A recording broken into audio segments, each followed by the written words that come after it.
Welcome to my YouTube channel Gaon Dehat study centre. बच्चों, आप सबका स्वागत है।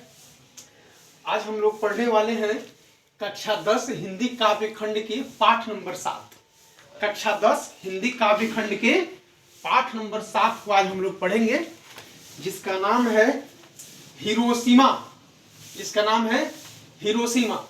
ये एग्जाम की दृष्टि से बहुत ही महत्वपूर्ण चैप्टर है। यह हिंदी गोधली बुक से काव्य खंड पाठ नंबर 7, जिसका नाम है हिरोशिमा। ठीक है, तो आज सबसे पहले इस हिरोशिमा चैप्टर के ये पाठ का हम लोग आज कवि परिचय देखेंगे। पहले कवि परिचय जान ले, उसके बाद में हम लोग कविता की तरफ बढ़ेंगे कि कविता क्या कहता है। और कवि परिचय में बहुत सारी बातें क्लियर हो जाती है, तो हम लोग कोशिश करेंगे कि सबसे पहले अच्छे से कवि परिचय हम लोग पढ़ें। और कवि परिचय से सवाल बहुत ज्यादा आता है। और इस हिरोशिमा जो पाठ है, इसके लेखक हैं सच्चिदानंद हीरानंद वत्सायन अज्ञेय जी। हिरोशिमा पाठ के कवि हैं सच्चिदानंद हीरानंद वत्सायन अज्ञेय जी। बच्चों, वीडियो छोड़ के भागना मत, वीडियो शुरू से अंत तक देखना। अभी इसमें कवि परिचय चलेगा, कवि परिचय के बाद में फिर हम कविता पढ़ाएंगे। ठीक है, और कवि परिचय एक बार अगर ध्यान पूर्वक देख लिए तो याद हो जाएगा, हम यहीं पे याद करवा देंगे बिल्कुल। ठीक है, इनकी कुछ महत्वपूर्ण कृतियां हैं जो याद रखना बहुत ज्यादा जरूरी है एग्जाम की दृष्टि से।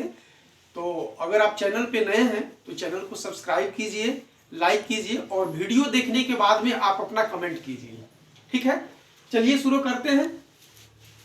कक्षा 10 हिंदी काव्य खंड पाठ नंबर 7। पाठ का नाम है हिरोशिमा। ये हिरोशिमा एक शहर का नाम है जो जापान में पड़ता है। और हिरोशिमा जापान में पड़ता है, लेकिन हिरोशिमा की बहुत बड़ी मानव त्रासदी यहाँ पे आई हुई थी। बहुत बड़ी मानव त्रासदी आई हुई थी। उसके बारे में कवि जो है अपने कविता के माध्यम से बताना चाहते हैं कि हिरोशिमा में मानव त्रासदी, सबसे भीषण मानव त्रासदी कब आई हुई थी। बच्चों, कितने आदमी आप लोग जानते हैं कि ये प्रथम विश्व युद्ध में जो है, द्वितीय विश्व युद्ध में जो है, अमेरिका ने जापान के 2 शहरों पे परमाणु बम गिराया था। अमेरिका ने जापान के 2 शहरों पे परमाणु बम गिराया था और उसका डेट भी हम बताएंगे, और 2 शहर कौन कौन सा है इसके बारे में भी हम बताएंगे। और वो मानव विभीषिका क्या थी, वो मानव को ऊपर कैसे त्रासदी थी, उसी से संबंधित यह हिरोशिमा नामक एक कविता लिखा गया है, जिसके लेखक हैं सच्चिदानंद हीरानंद वत्सायन अज्ञेय जी। ठीक है, आपसे सवाल पूछा जाएगा कि हिरोशिमा पाठ के कवि कौन है। आपका जवाब होगा सच्चिदानंद हीरानंद वत्सायन अज्ञेय जी, या पाठ या सिर्फ ऑप्शन में रहेगा अज्ञेय जी। आप अज्ञेय जी मारिएगा, आपका जवाब अज्ञेय जी रहेगा। ठीक है, पहले इसका हम चर्चा कर लेते हैं, फिर हम हिरोशिमा पर चलेंगे और बताएंगे हिरोशिमा के किस कालखंड में क्या हुआ था, उसके बारे में अच्छे से समझाएंगे। आइए देखते हैं कवि परिचय में। कवि का नाम सच्चिदानंद हीरानंद वत्सायन अज्ञेय जी। इनकी जन्म हुआ था 7 मार्च 1911 को। 7 मार्च 1911 में कहां पे जन्म हुआ था इनका? कसेया, कुशीनगर, उत्तर प्रदेश राज्य के कुशीनगर जिला के कसेया ग्राम में 7 मार्च 1911 को 7 मार्च 1911 को कसेया ग्राम, कुशीनगर जिला, उत्तर प्रदेश, यानी कि उत्तर प्रदेश के कुशीनगर जिला के कसेया गांव में 7 मार्च 1911 को अज्ञेय जी का जन्म हुआ था। इनके माता का नाम बेंती देवी और इनके पिता का नाम डॉक्टर हीरानंद शास्त्री। बच्चों, इनके पिता का नाम जो हीरानंद शास्त्री है, यह एग्जाम में पूछा जा चुका है।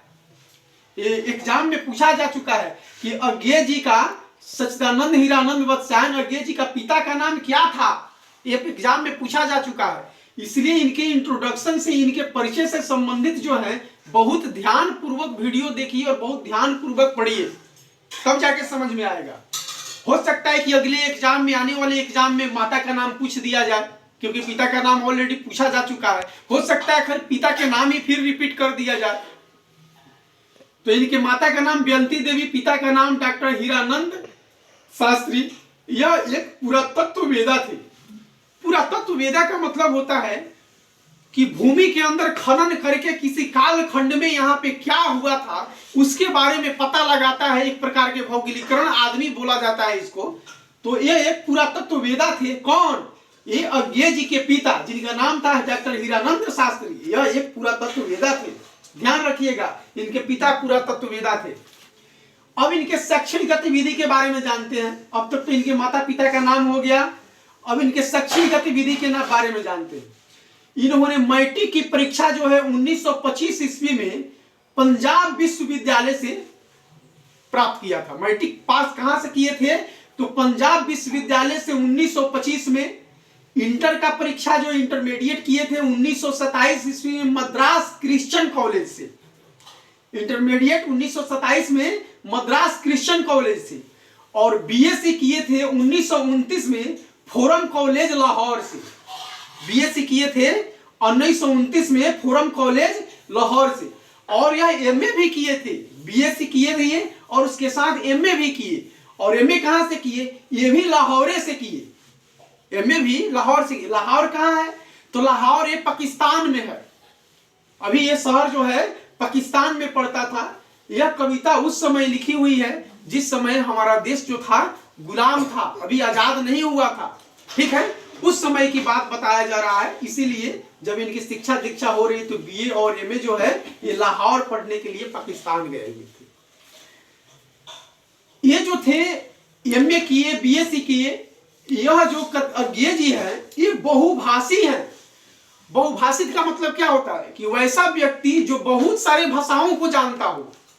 वैसा व्यक्ति जो बहुत सारी भाषा जानता हो, हिंदी भी जानता हो, अंग्रेजी भी जानता हो, तमिल भी जानता हो, फारसी भी जानता हो, फ्रेंच भी जानता हो, कन्नड़ भी जानता हो, मलयालम भी जानता हो। मतलब बहुत सारी भाषाओं का उनको नॉलेज था, ज्ञान था।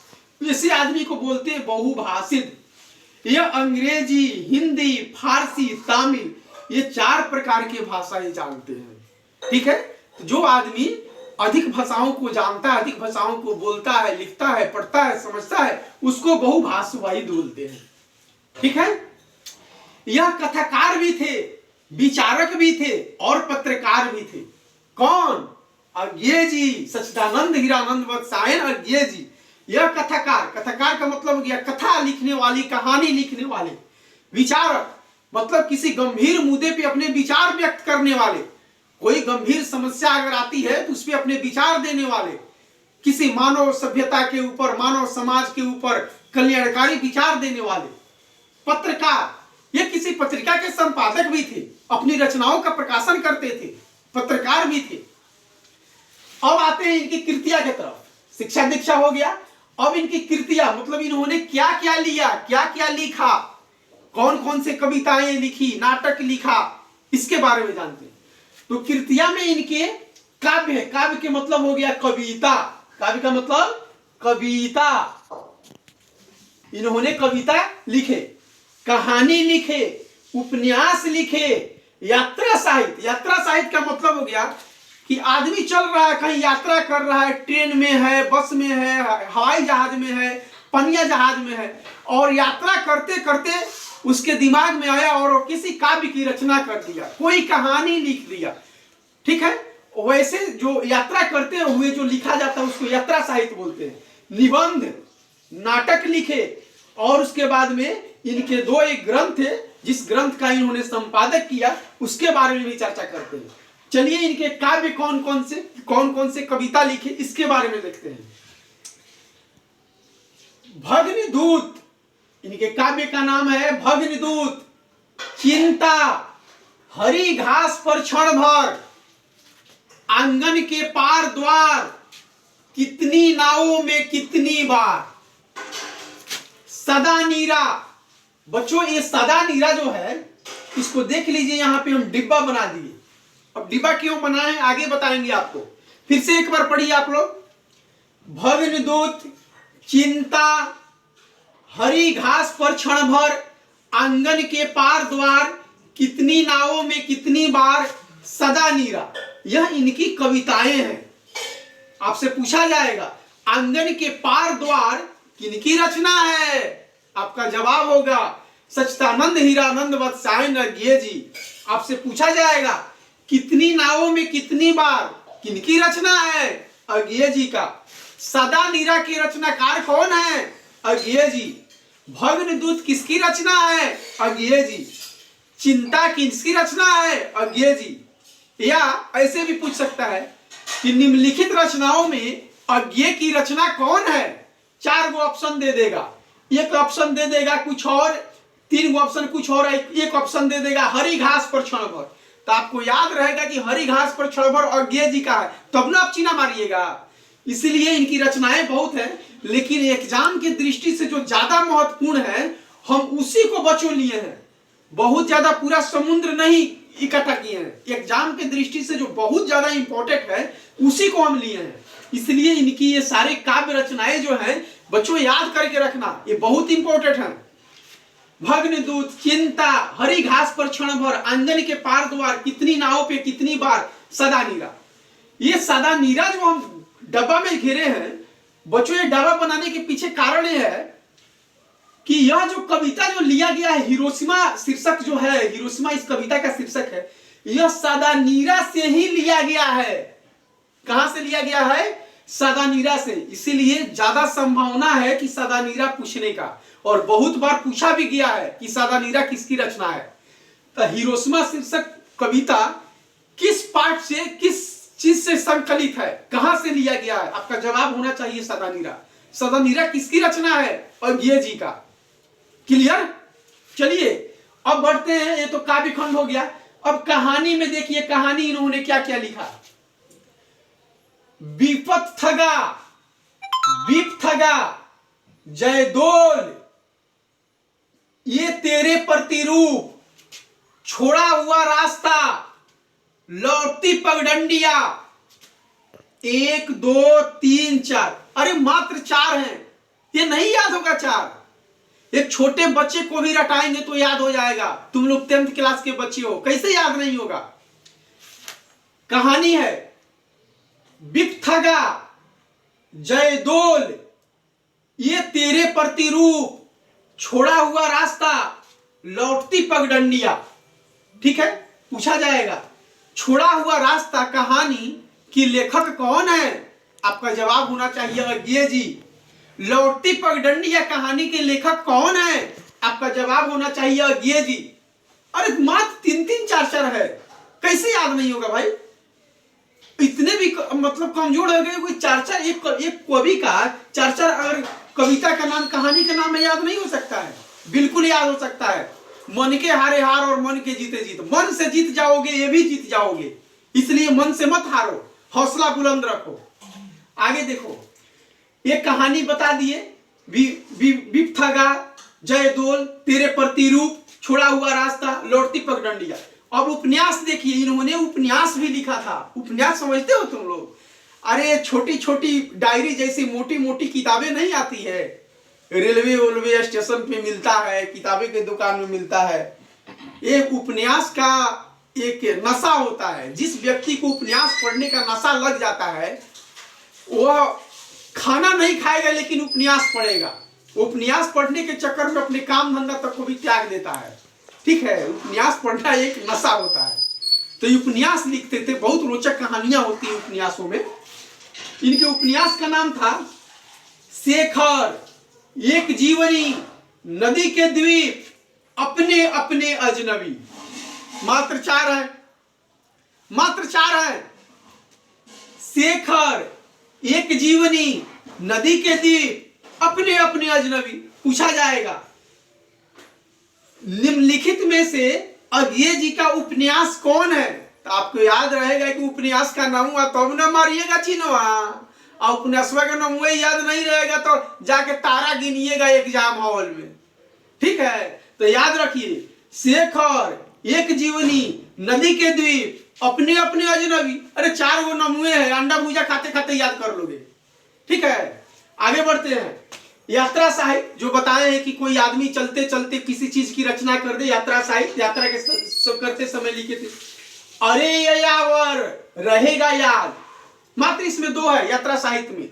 अरे यावर रहेगा याद, दूसरा का नाम है एक बूंद सरसा उछली, एक बूंद सहसा उछली, दो इनके यात्रा साहित्य। अरे ये यावर रहेगा याद, एक बूंद सहसा उछली। निबंध, निबंध इनके देखिए, त्रिशंकु आत्मने पद भवंती अंतरा शाश्वती। फिर से पढ़िए, त्रिशंकु आत्मने पद भवंती अंतरा शाश्वती। ये नाटक लिखे। नाटक का मतलब क्या होता है कि गांवों में आप लोग देखते हैं कि नाटक का पहले किताब लोग लाता था और सब गांव के बच्चों सबको बुला के नाटक का पाठ दे दिया जाता था, सब लोग याद करता था पाठ, अपना रिहर्सल होता था और ड्रामा होता था कि नहीं पहले? पता ना, अब तो आप लोग के जमाने में सब चीजें नहीं मिलता है। हम लोग जब छोटे थे तो हम लोग के समय में ठाकरा होता था, साइकिल का ट्यूर जला के ठाकरा होता था, नाटक होता था, ड्रामा होता था। वह नाटककार भी थे, बहुत शानदार नाटक भी लिखते थे इन्होंने। कौन? अज्ञे जी। इनके नाटक का नाम है उत्तर प्रियदर्शी। यह एक नाटक लिखे जिसका नाम है उत्तर प्रियदर्शी। ये ग्रंथ के जिसके संपादक किए उसका नाम है तार सप्तक, दूसरा सप्तक, तीसरा सप्तक, चौथा सप्तक, पुष्कीर्णी, रूपम्बरा। ये सारे जो ये ग्रंथ है इसके संपादक है, इनके संपादित ग्रंथ है तार सप्तक, दूसरा सप्तक, तीसरा सप्तक, चौथा सप्तक, पुष्करणी, रूपम्बरा। ठीक है। अब बच्चों इनको अभी सोचने वाली बात है कि जो कवि इतना सारा लेख लिखेगा, कहानी लिखेगा, कविता लिखेगा, उपन्यास लिखेगा, यात्रा साहित्य लिखेगा, निबंध लिखेगा, नाटक लिखेगा, संपादित ग्रंथ लिखेगा, भाई सरकार उसको कुछ ना कुछ इनाम बख्शिश देगी कि नहीं देगी? सरकार उसको इनाम बख्शिश देगी कि नहीं देगी? तो दी सरकार, भारत सरकार ने उनको बहुत सारे अपने इनामों से नवाजा, बहुत सारे पुरस्कार से उनको नवाजा। कौन कौन से पुरस्कार मिले आइए देखते हैं। इनको साहित्य अकादमी पुरस्कार मिला हुआ है, अज्ञे जी को साहित्य अकादमी पुरस्कार मिला हुआ है, ज्ञानपीठ पुरस्कार मिला हुआ है। अज्ञे जी को साहित्य अकादमी पुरस्कार भी मिला हुआ है और ज्ञानपीठ पुरस्कार मिला हुआ है। ठीक है। ये प्रयोगवाद के कवि थे बच्चों। हम बीच बीच में कभी कभी बताते हैं प्रयोगवाद, छायावाद, उत्तरवाद, ये सब बात बताते हैं। ये बहुत ही इंपॉर्टेंट चीज है। इसके पहले वाले वीडियो में हम आपको बताए हुए थे कि रामधारी सिंह दिनकर किस कालखंड के कवि, तो उत्तर छायावाद के कवि थे, मॉडर्न युग के उत्तर छायावाद के कवि थे। इस प्रकार यह जो अज्ञे जी हैं ये प्रयोगवाद के कवि हैं। अज्ञे जी प्रयोगवाद के कवि हैं, ये सब ध्यान रखना होगा। ये कब के कवि हैं? तो प्रयोगवाद के।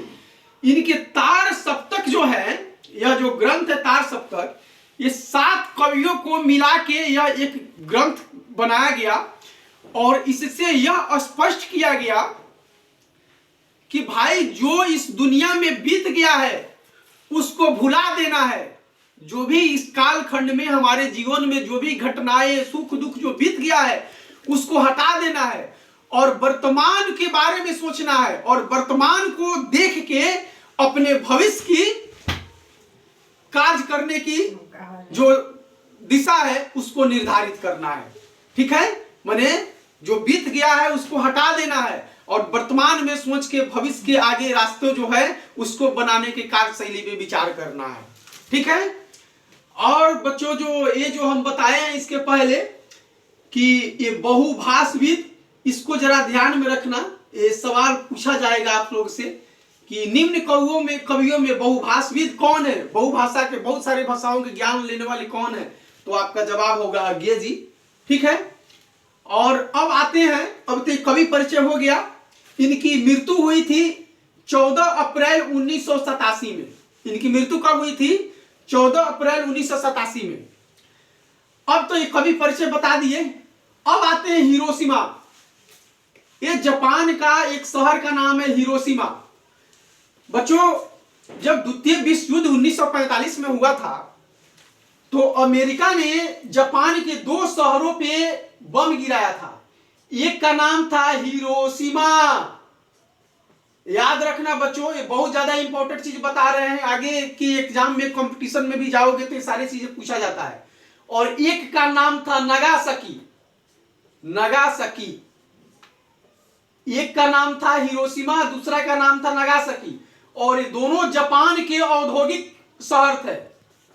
जापान के ये बहुत ही बड़े औद्योगिक शहर है। औद्योगिक शहर का मतलब क्या हुआ कि यहाँ पे विभिन्न प्रकार के, नाना प्रकार के फैक्ट्री कारखाने लगाए गए हैं। ठीक है, जिस शहर के ऊपर जापान देश का नींव टिका हुआ था, इसी दोनों शहर पे जो है अमेरिका ने बम गिराया। कब बम गिराया, ये डेट भी याद कर लो, 6 अगस्त 1945 को हिरोशिमा पर अमेरिका ने बम गिराया था। उस समय दूसरा विश्व युद्ध चल रहा था। 6 अगस्त 1945, ये बच्चों डेट याद रखना है, डेट में नहीं भूलना। और जो बम गिराया था हिरोशिमा और नागासाकी पे, तो हिरोशिमा पे जो बम गिराया था उस बम का नाम क्या था, नागासाकी पे जो बम गिराया था उसका नाम क्या था। हबड़ाइए नहीं, वीडियो में बने रहिए, बताते हैं, भागिएगा मत छोड़ के। आइए बताते हैं। ये हिरोशिमा पे जो बम गिराया गया था, इसका नाम था फैट बॉय। फैट बॉय, ठीक है, sorry fat boy, Fat Man. Fat Man, Fat Man. Hiroshima पे जो बम गिराया गया था इसका नाम था फैटमैन, और नागासाकी पे जो बम गिराया गया था इसका नाम था लिटिल बॉय। इसका नाम था लिटिल बॉय। ये दो बम का नाम है। परमाणु बम समझते हैं ना, कि परमाणु बम जिस देश पे अगर एक बार गिर जाए 100 सालों तक वहां पे जन्म नहीं ले पाता है, गाछ वृक्ष तक नहीं उग पाता है, पेड़ पौधा तक नहीं उग पाता है।